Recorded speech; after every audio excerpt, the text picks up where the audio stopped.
Nah, oke, kita masuk ke part kedua atau bagian kedua, yang mana untuk pertanyaan ke-11 dan juga sampai ke-20. Nah, untuk penanya ke-11 yang datang dari Indah. Pertanyaannya adalah, pertama, mengapa permintaan agregat dan penawarannya dapat menjadi faktor yang mempengaruhi pendapatan nasional? Wah, ini saya tidak tahu jawabannya ini. Saya tidak tahu ini kenapa tiba-tiba masuk tentang pendapatan nasional. Saya tidak tahu. Nah, ini. Oke, lanjut. Dua, berapakah jumlah air yang digunakan untuk hidrasi secara teoritis? Nah, ini juga ada di materi kuliah. Tetapi oke lah, saya sebutkan di sini. Nah, yang dibutuhkan, jumlah air yang dibutuhkan adalah 35 sampai 37% dari berat semen dan air berhubungan dengan nilai fas, yang mana fas ini adalah faktor air semen dari W per C, water per semen atau air per semen, di mana nilai minimumnya adalah 0,5 dan maksimum adalah 0,65. Jadi untuk mendapatkan 0,5 ini, kita tadi water per semen, air yang di atas di bawah semen. Jadi seumpama airnya itu 50 kilo, semennya itu 100 kilo. Jadi 50 dibagi 100 menghasilkan 0,5. Satuannya itu harus sama, yang di atas itu kilogram, di bawah juga itu kilogram. Jadi saling menghilangkan. Yang mana fas ini sendiri tidak memiliki satuan. Jadi ketika mau dirubah airnya jadi liter, nah semennya juga harus satuannya liter. Nah, nilai fas ini berkaitan dengan nilai selam, di mana nilai selam berhubungan dengan workability. Nah, workability adalah tingkat kemudahan pekerjaan dari campuran dari campuran mortar ataupun beton. Nah, selam ini saya sudah jelaskan juga di beton pertemuan ke-7 apa itu selam. Oke, lanjut. Pertanyaan ketiga. Agregat merupakan bahan pembentuk beton yang mempunyai komposisi yang paling besar dalam struktur beton yang telah mengeras. Jelaskan sifat dan karakteristik agregat yang baik untuk bisa menghasilkan beton dengan kekuatan optimal. Ini ada di slide dan video di materi kuliah pertemuan ke-6 tentang air dan ke-7 tentang beton. Ada di situ. Karena agak panjang, saya tidak masukkan dalam video kali ini, pembahasan kali ini. Lanjut, yang keempat, air yang digunakan untuk campuran beton harus bersih, tidak boleh mengandung minyak, asam, zat organis atau bahan lainnya. Mengapa demikian? Jelaskan. Nah, sama. Lihat di slide video materi kuliah pertemuan keempat tentang air campuran beton. Di situ sudah ada jenisnya, mengapa saya sudah jelaskan di situ. Lanjut ke penanya selanjutnya, Indra 33. 33 ini adalah NIM terakhirnya 33 karena ada satunya lagi 32. Yang pertama, apa pengaruh air pada campuran ketika airnya berlebihan? Oke. Air yang berlebihan akan meningkatkan workability. Nah, berarti dia mudah dikerjakan karena airnya banyak. Tetapi akan menurunkan kekuatan dari beton. Nah, ada positif dan ada juga negatifnya. Yang mana tadi untuk nilai fasnya itu minimum 0,5, maksimumnya 0,65. Itu tentang air yang berlebihan. Yang kedua, air yang paling bagus dalam membuat campuran. Nah, sudah pasti air suling dengan pH 7, yang mana pH 7 adalah pH normal. 3. Apa pengaruh air dalam bangunan tinggi? Nah, ini maksudnya apa pengaruh air dalam bangunan tinggi? Saya tidak mengerti. Apa pengaruh air dalam bangunan tinggi? Saya tidak mengerti maksud pertanyaannya ini. Jadi saya tidak jawab, karena saya bingung jawabannya mau seperti apa. Oke, nah yang keempat, apa yang menyebabkan beton retak? Nah, benton. Nah ini kalau soalnya saya tinggal copy paste dari soal kalian, berarti bukan saya yang salah ketik, tapi kalian. Benton retak. Nah, kuring, campuran, dan pemadatannya kurang bagus, sehingga memunculkan retak pada beton kita. Oke, lanjut ke penanya ke-13 dari Kasmin. Pertama, apa fungsi air pada campuran beton? Ini sudah dijawab tadi. Oke, ulangi saja. Air digunakan sebagai pengencer pada campuran pasta, mortar, dan beton. Selain itu, air juga dapat digunakan untuk kuring atau perawatan. 2. Apakah ada cara-cara tertentu agar air laut dapat dijadikan campuran beton? Nah, air laut dapat digunakan untuk campuran beton, tetapi sebisa mungkin jangan digunakan. Bukan berarti tidak bisa, tetapi bisa, tetapi sebisa mungkin jangan digunakan. Oke, lanjut. 3. Hal-hal apa saja yang mempengaruhi kekuatan beton? Yang tadi sudah dijelaskan, sudah dijawab. Pertama, material yang digunakan, air, mix design, proses pencampuran, pengecoran, pemadatan, dan kuring atau perawatan. 4. Mengapa metode pengecoran dapat mempengaruhi kekuatan beton? Nah, oke, jawabannya yang pertama, pengecoran adalah proses penuangan campuran ke dalam cetakan. Pengecoran yang dilakukan secara asal-asalan akan mengakibatkan segregasi dan bleeding. Nah, segregasi adalah pemisahan butir agregat kasar dari campuran. Jadi agregat kasar itu dia berpisah sendiri dari campuran. Sehingga jadi biasa nama itu muncul porus di situ, muncul rongga. Nah, daripada campuran beton. Sementara bleeding adalah pemisahan air dari campuran. Jadi dia pisah. Agregat kasar dan halusnya itu di bawah, dia bergabung. Sementara air itu di bagian atas. Yang mana air ini sudah bercampur daripada semen. Nanti kalian bisa cari fotonya bagaimana foto beton yang mengalami bleeding. Jadi agregat kasar dan halus itu di bawah. Sementara bagian atas itu semen. Nah, itu semen campuran semen yang telah mengeras. Jadi airnya naik ke atas. Lanjut, untuk lebih lengkapnya lihat di Peraturan Beton 1989 ayat 20. Nah, silahkan dilihat. Nah, pertanyaan ke-14 datang dari Muhammad Ihwan Lutfi. Pertama, apa saja bahan-bahan dasar dari beton serta fungsinya masing-masing? Nah, ini sudah terjawab tadi, diulang lagi. Semen sebagai pengikat pada campuran, agregat kasar dan halus sebagai penguat dan pengisi, sementara air sebagai pengencer dan untuk kuring. Nah, kedua, sebutkan beberapa kelebihan dan kekurangan beton dari segi bentuknya. Wah, ini saya bingung juga. Sebutkan beberapa kelebihan dan kekurangan beton dari segi bentuknya. Nah, saya bingung.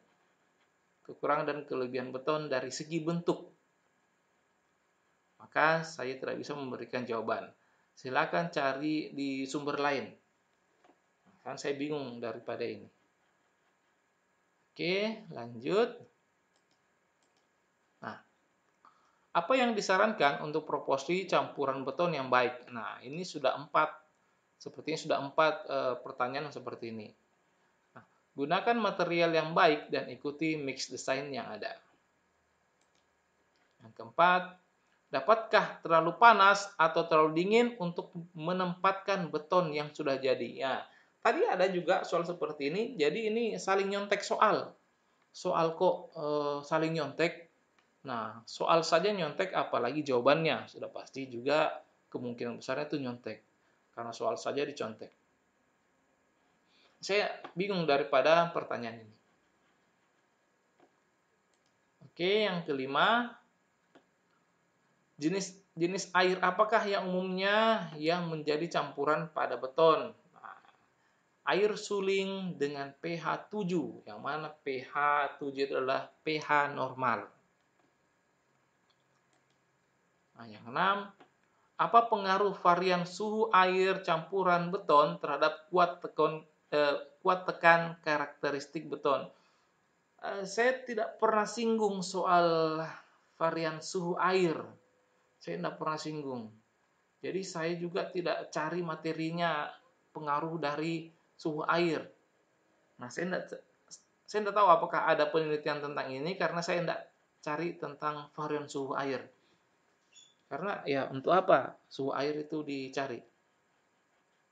Nah, oke, lanjut. Nah, pertanyaan ke-15 dari Anissa. Nah, yang pertama, bahan apa yang bisa membuat beton tahan dan kuat sehingga bertahun-tahun lamanya untuk menopang beban? Contohnya seperti gedung bertingkat. Nah, ini dia. Bahan penyusun beton yang sesuai dengan syarat yang telah ditentukan. Singkat sekali jawabannya. Ya, tanya bahan apa yang bisa membuat beton tahan dan kuat hingga bertahun-tahun. Nah, ini dia bahan. Jawabannya, bahan penyusun beton yang sesuai dengan syarat yang telah ditentukan. Kalau bertanya tentang bahan. Kalau bertanya tentang kuat tekan beton, nah itu tadi panjang jawabannya. Oke, lanjut. Dalam pencampuran beton, apabila menggunakan air hujan, apakah dapat menyebabkan beton tidak tahan lama? Ataupun berapakah jangka kekuatan dari beton tersebut? Nah, jawabannya, air hujan bersifat asam dan dapat menurunkan kekuatan beton. Nah, itu dia berkaitan sama air hujan. Adapun kalau berapakah jangka kekuatan dari beton tersebut? Nah, ini juga jangka apa? Umurnya atau kekuatannya, sini jangka kekuatan. Jadi jangka itu untuk waktu, kekuatan itu ya untuk kekuatan. Nah, kalau untuk mengetahui kekuatan tekan dari betonnya ya harus menggunakan alat uji kuat tekan beton. Nah, itu. Oke, lanjut. Ketiga, yang sering saya lihat, banyak orang menggunakan air dalam pembuatan beton yang kurang bersih. Tetapi setelah membuat suatu bangunan, betonnya justru kuat dan baik, tidak mengalami korosi. Seharusnya koma sini. Apa penyebab semua itu terjadi? Sementara dari materi yang saya baca, air yang digunakan harus benar-benar dalam kondisi yang baik. Nah, sini saya tidak tampilkan jawabannya. Nah, karena saya ingin memberi penjelasan langsung. Nah, apa yang membuat kamu, apa tolak ukurmu sehingga bilang beton itu kuat? Atau parameter penilaianmu sehingga kamu mengatakan betonnya itu kuat? Apakah ketika kamu ketuk pakai jari, pakai tangan, dia keras?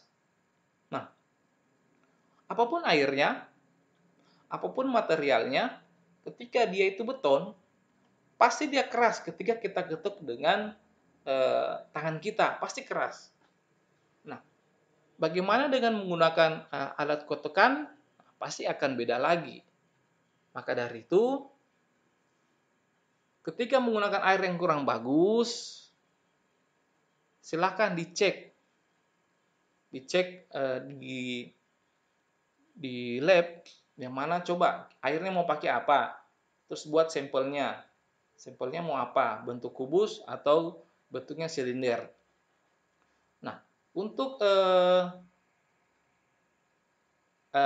semisal kita ingin membuat untuk beton K200, yaitu komposisinya sudah ada di situ, semennya berapa, agregat kasarnya berapa, agregat halusnya berapa, airnya berapa. Nah, jadi kalian nanti bandingkan air yang baik, dia nilainya berapa, dan juga air yang buruk, nilainya berapa. Jadi, saya ulangi lagi, parameter kamu mengatakan bahwa betonnya bagus, kuat dan tahan lama, itu parameter dari mana? Ketika kita ketuk, ya sudah pasti namanya beton itu kuat. Apapun campurannya. Tetapi apakah masuk dalam spesifikasi apa tidak? Nah, itu dia yang jadi pertanyaannya. Ketika untuk bangunan pribadi, silahkan. Ya, karena uang sendiri. Rumah sendiri. Tetapi akan berbeda kalau proyek. Nah, ketika kamu menggunakan air yang tidak bagus dan tidak masuk dalam spesifikasi kuat tekan yang disyaratkan, maka bisa jadi kamu dipenjara atau yang lebih ringan itu pengembalian. Nah, itu dia untuk pertanyaan dari Anissa yang nomor 3. Nah, lanjut yang di nomor 4. Apakah beton yang sudah mengalami pelapukan atau terkena korosi sehingga tidak kuat untuk menopang bangunan bertingkat bisa direnovasi tanpa, ini bukan tanpa M tapi N, tanpa merusak bangunan tersebut? Jika bisa, bagaimana penjelasan dan cara melakukannya? Ini dia. Apabila beton sudah keropos, maka bisa dilakukan perbaikan dengan istilah grouting. Nah, grouting adalah suatu proses yang dimana suatu cairan campuran antara semen dan air diinjeksikan atau dimasukkan dengan tekanan ke dalam rongga, pori, rekahan, dan retakan. Jadi ada alat khususnya yang mana itu pasta semen dibuat dulu terus dipompakan ke dalam beton yang telah cacat. Nah, tetapi kita juga perlu lihat juga apakah memang ini betonnya hanya rapuh di bagian sisi-sisi luarnya saja? Apakah dia hanya retakan-retakan biasa? Nah, ketika hanya retakan biasa, oke, masih bisa menggunakan grouting. Tapi kalau sudah parah rapuhnya, nah itu harus dibongkar. Atau dikasih penguatan, diganti kolomnya. Ganti kolomnya menggunakan besi baja. Nanti kamu bisa lihat video, cari di YouTube tentang proses grouting. Nah, itu biasanya tuh di dermaga itu banyak yang sudah hancur daripada baloknya ataupun juga platnya. Nah, di situ biasa yang sudah hancur itu yang bagian luarnya itu dihancurkan dulu, dikikis-kikis. Nah, setelah itu ketika tulangannya juga hancur, maka ditambahkan tulangan yang baru. Setelah ditambahkan tulangan yang baru, maka tulangannya itu nggak langsung dicor, tetapi dicat dulu. Dicat sama lapisan grouting. Nah, itu dia. Nah, untuk lebih jelasnya nanti bisa cari videonya tentang proses grouting itu bagaimana. Intinya kata kuncinya itu adalah grouting. Nah, itu dia. Nah, lanjut pertanyaan dari Jupri. Pertama, mengapa pengujian mutu beton umumnya dilakukan setelah 28 hari sejak pengecoran? Bukan setelah ya, tapi 28 hari setelah pengecoran. Nah, jawabannya, kekuatan beton akan naik. Kekuatan beton akan naik. Nah, enggak pakainya. Kekuatan beton akan naik secara cepat atau linier sampai umur 28 hari. Tetapi setelah itu kenaikannya akan kecil. Jadi pada umur 3, 7, 14, 21, 28 itu kalau dibuat grafik itu linear, runcing gini. Tetapi setelah umur 28 hari dia akan melandai. Melandai, dan pada umur tertentu dia akan menurun. Nah, ini kita tidak tahu dia menurunnya di umur berapa. Nah, paling tidak untuk sebuah konstruksi itu bisa bertahan sampai 100 tahun. Nah, itu kalau mau penelitian dia menurunnya, kekuatannya menurun di umur berapa, itu sangat susah karena butuh waktu yang lama. Nah, seperti itu. Lanjut, yang kedua. Mengapa beton biasa mengalami retak dan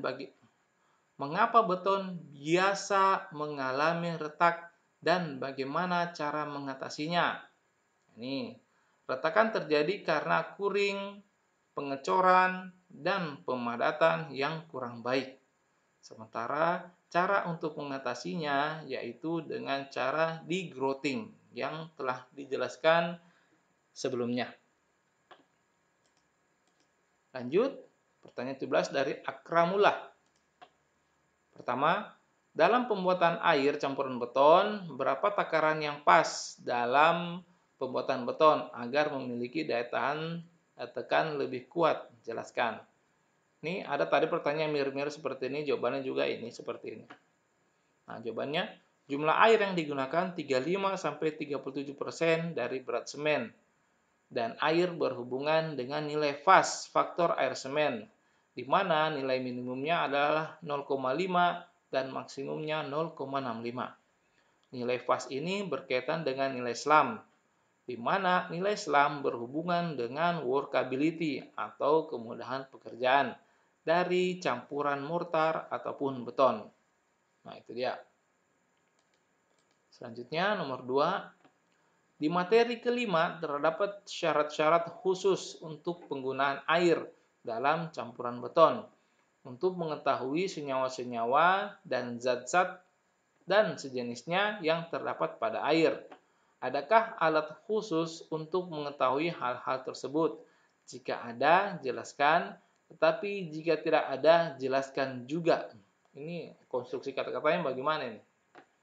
Tapi jika tidak ada, jelaskan juga cara-caranya untuk mengetahui kandungan-kandungan yang terdapat pada air.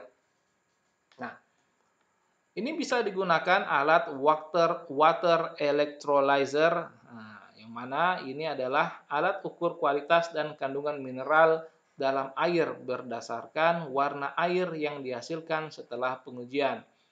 Jadi alatnya itu mengalirkan listrik, yang mana alatnya itu dimasukkan ke dalam air yang ingin dites.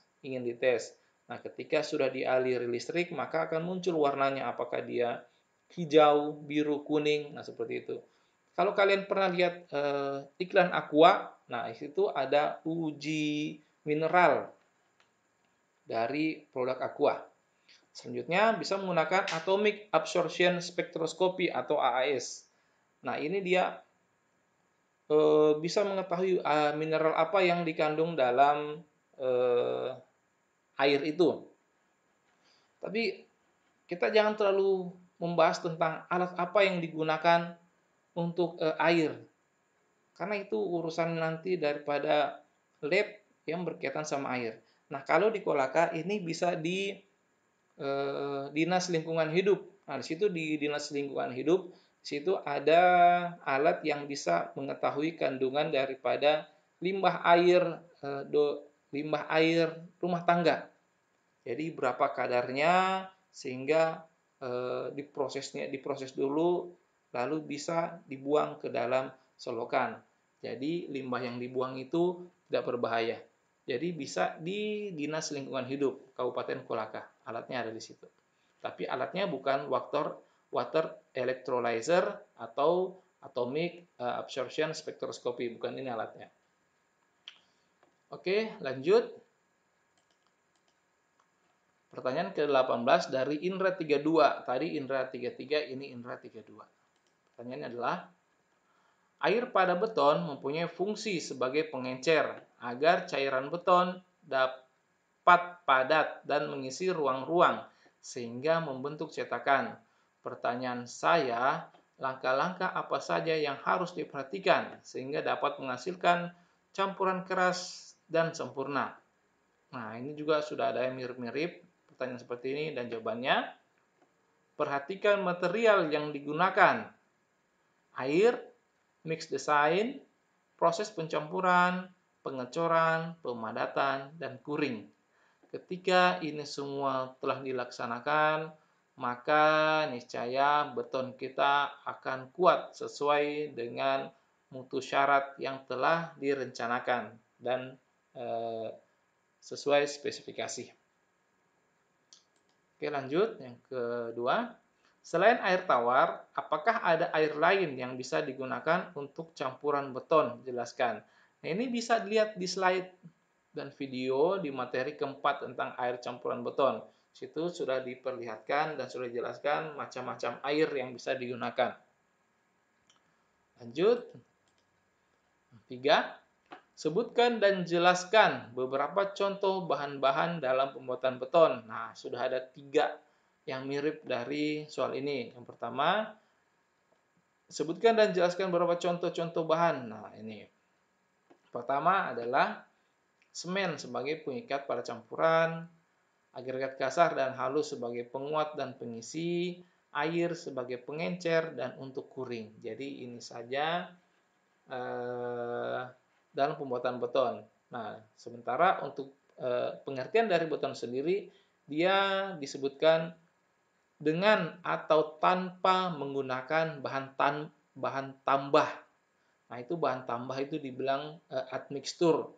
Admixtur itu sendiri ada pokok bahasannya, jadi nanti insya Allah kalau ada saya kesempatan, saya buat slide-nya, terus saya bagikan pada kalian tentang apa itu admixtur. Nah, itu adalah bahan tambah yang bisa membantu dari kualitas beton kita. Banyak kegunaan dari admixtur itu. Nah, selanjutnya dari Niluh Eka Putri. Pertama, apa yang terjadi apabila air yang digunakan sebagai air campuran beton adalah air laut ataupun air rawa? Nah, jawabannya, betonnya sudah pasti akan jelek, baik dari segi kekuatan dan tampilan.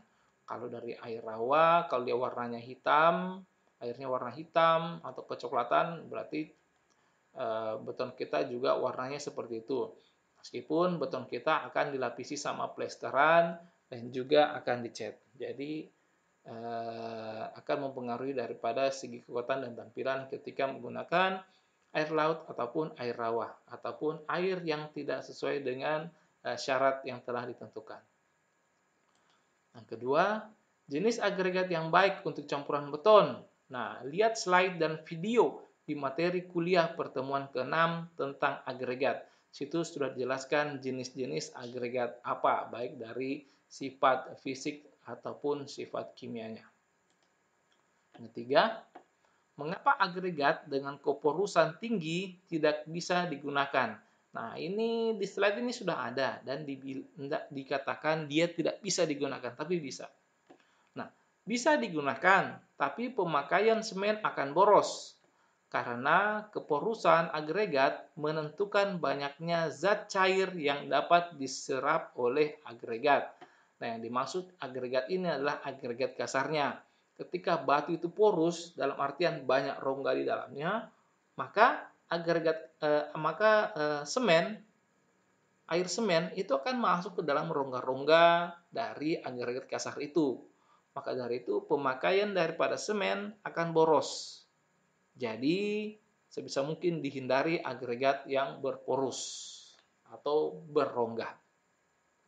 Tidak hanya untuk semen, untuk campuran aspal juga akan boros karena aspalnya akan mengisi daripada keporusan dari agregat kasar itu. Oke, nah yang ini pertanyaan terakhir dari Abdul Sabir. Bagaimana cara melindungi permukaan beton dari bahan-bahan yang agresif seperti asam? Nah, ada tadi satu pertanyaan yang sama seperti ini. Jawabannya, gunakan semen yang tahan terhadap asam atau sulfat, yaitu semen tipe 5. Yang kedua, bagaimana cara mengontrol kekuatan beton? Nah, cara mengontrolnya yaitu perhatikan material yang digunakan, air, mix design, proses pencampuran, pengecoran, pemadatan, dan kuring. Ketika ini semua sudah terkontrol dengan baik, maka kekuatan beton kita akan bagus. Nah, yang ketiga, jelaskan mengapa beton bisa mengeras dalam air. Nah, karena proses kimia antara semen dan air. Nah, yang kedua, penggunaan bahan tambahan atau admixtur yang dapat mempercepat waktu ikat dari campuran beton. Seperti yang saya bilang, admixtur ini banyak sekali gunanya. Ada yang mempercepat waktu ikat awal dari campuran beton, dan ada juga yang memperlambat dari waktu ikat dari beton. Ketika kita pakai mobil mixer, Nah, dia tempat pengecorannya itu di pabriknya itu jarak dari pabrik ke tempat pengecoran itu 2 kilo. Nah, itu kan mixernya itu akan terputar terus. Maka di situ ditambahkan admixtur sehingga bisa memperlambat daripada waktu ikat pada campuran beton. Nah, itu salah satu dari kegunaan admixtur dari sekian banyak kegunaannya. Nah, yang keempat, jelaskan asal-usul akan awal mulanya tentang terjadinya sebuah beton. Nah, ini kalau mau dibahas ini panjang. Karena nantilah di mata kuliah beton kalian diberi penjelasan tentang asal-usul beton. Karena untuk mata kuliah beton itu sudah pasti harus dijelaskan dulu tentang asal-usul beton. Dimulai dari semen, lalu muncul asal-usul beton. Nah, saya rasa itu saja yang jawaban dari saya. Apabila kalian kurang puas daripada jawabannya, kalian bisa mengisi dari komen di bawah daripada YouTube-nya. Silakan isi di situ apa yang bagian mana yang jawaban yang kalian tidak puas, atau kalian bisa mencari sumber lain. Saya rasa sekian saja jawaban dari saya. Mudah-mudahan berguna buat kita semua, terlebih lagi untuk saya pribadi. Lebih dan kurangnya mohon dimaafkan. Wassalamualaikum warahmatullahi wabarakatuh.